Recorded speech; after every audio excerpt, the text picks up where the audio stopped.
লোকসভা ভোটে পশ্চিমবঙ্গে বিজেপি পার্টির হারার পর বিজেপি সরকারের টনক নড়েছে। কেন্দ্রের মোদী সরকার দীর্ঘদিন ধরে পশ্চিমবঙ্গের প্রাপ্য টাকা আটকে রেখেছিল। এবারের লোকসভা ভোটে পশ্চিমবঙ্গে গোহারান হেরেছে বিজেপি পার্টি। একাধিক আসনে গোহারান হেরে গেছে বিজেপি পার্টি, তাই এখন চাপে পড়ে বিপদে পড়ে বাংলার টাকা ছাড়তে শুরু করেছে।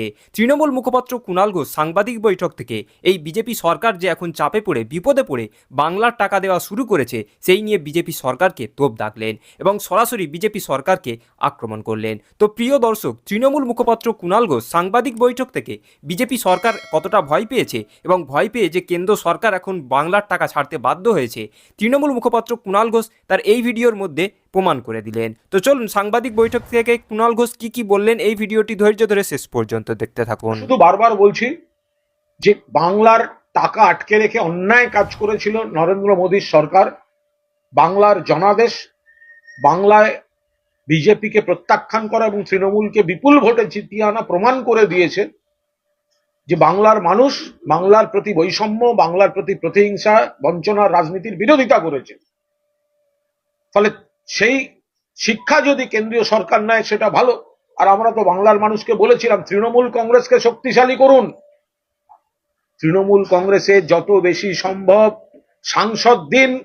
দিল্লি বাংলার মানুষের চাপে পড়ে বাংলার অধিকার বাংলাকে দিতে বাধ্য হবে।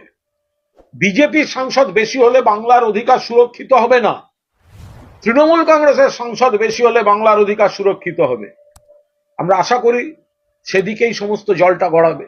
শিক্ষা পেয়ে জনাদেশ, শিক্ষা পেয়ে মানুষ বিজেপিকে প্রত্যাখ্যান করেছেন। বিজেপির এই টাকা আটকানোর পলিটিক্স, বাংলার টাকা দেব না কারণ হেরে গেছি, আর রাজ্যের বিজেপির সব নেতাদের পৈশাচিক উল্লাস, দিল্লিকে বলেছি টাকা আটকে দিতে, দিল্লিকে বলেছি টাকা না দিতে, তার জবাব মানুষ দিয়ে দিয়েছেন।